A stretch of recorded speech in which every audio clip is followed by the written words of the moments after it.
Bilang na ang oras ng komunistang China. Yan ang ating alamin at pag-uusapan mula sa channel ni Pinoy Mystery Channel. Alright, so welcome back din sa ating channel at ito po muli ang Kuya Mobs sa Mobs TV at ngayon ay pag-uusapan natin itong video po galing dito sa channel ni Pinoy Mystery Channel at syempre alam naman natin na kapag si Pinoy Mystery Channel ang gumawa ng video talaga namang napakaganda nito mga kababayan. Kaya ano pang hinihintay ninyo? I-click nyo na ang video link dyan sa ibaba at i-subscribe ang channel ni Pinoy Mystery Channel. At kung ikaw ay bago pa lang dito sa ating channel, ano pang hinihintay mo?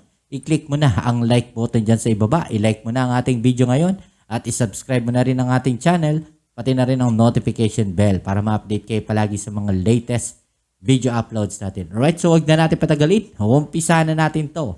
Let's go!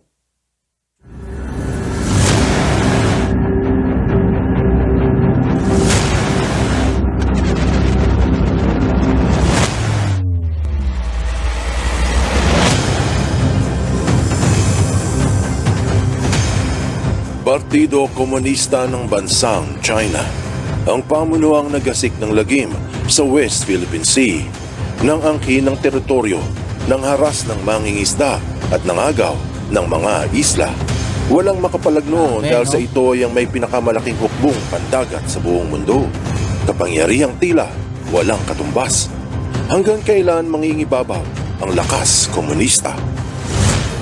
Siguradong magugulat ka sa malalaman mo na bilang na ang oras ng Chinese Communist Party sa mundong ibabaw. Mayroong mga naniniwala at marami din namang naghihinala. Ang tanong, totoo ba?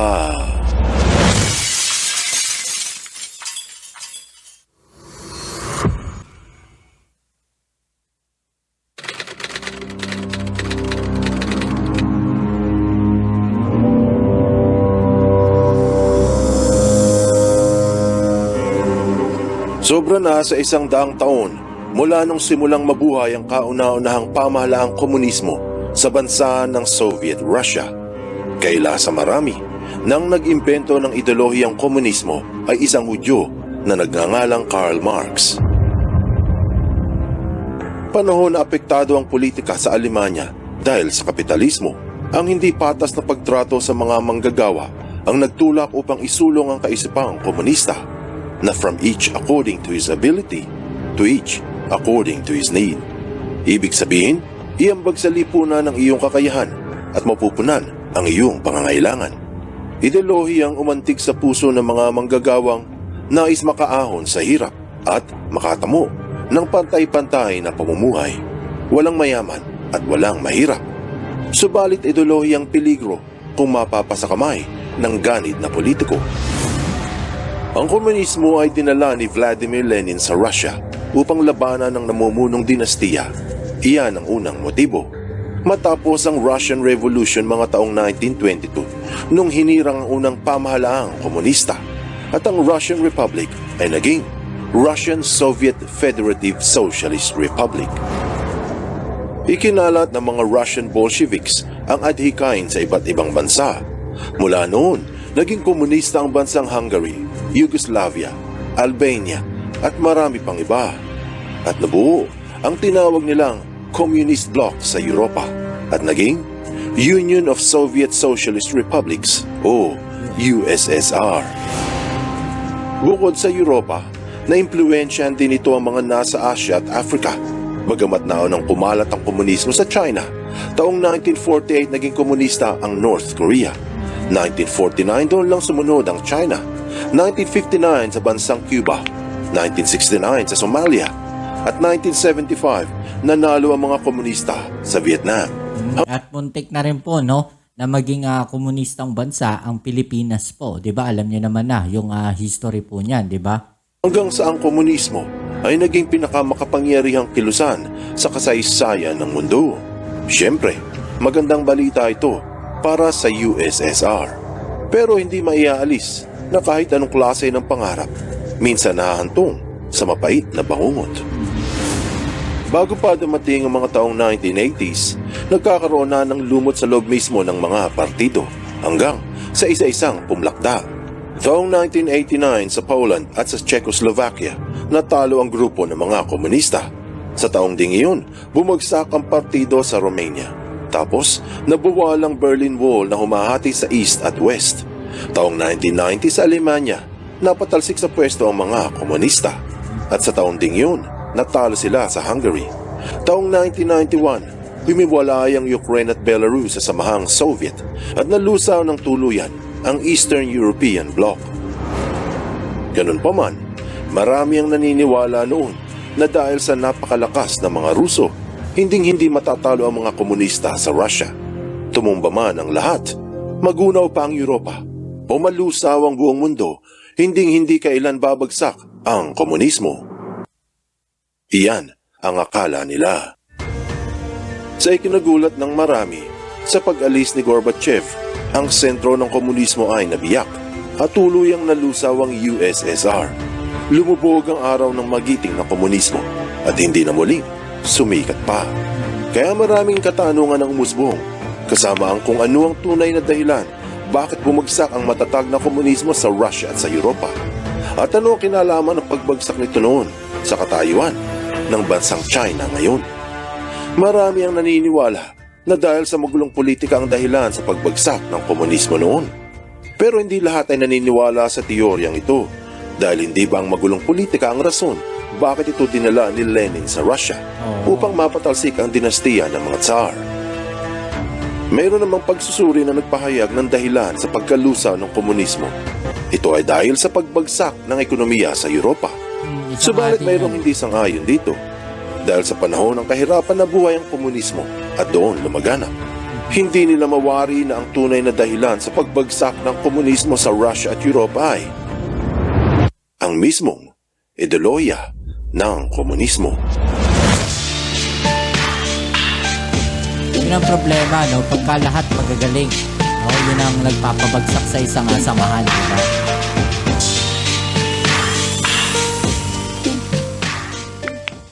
Subscribe to PMC mga babayan, ha? Bakit bilang na ang oras ng mga komunista sa China?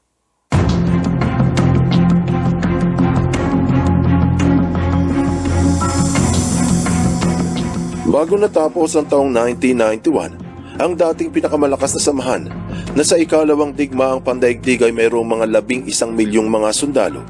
Pinakamakapangyarihang superpower noon sa mundo na tumalo sa mga Nazi at pinakamaimpluwensya na angat pa sa Estados Unidos, ang Union of Soviet Socialist Republics.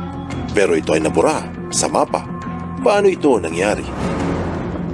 Ayon sa ulat ng Foundation for Economic Education, maraming taon na ang nakalilipas na pumalya ang komunismo sa Russia dahil hindi nakayanan na suportahan ito ang paglago ng populasyon. Dahil dito, bumaba ang mga living standards ng mamamayan. Sa madaling sabi, ang ideolohiyang from each according to his ability to each according to his need ay hindi talaga pumatok sa taong bayan.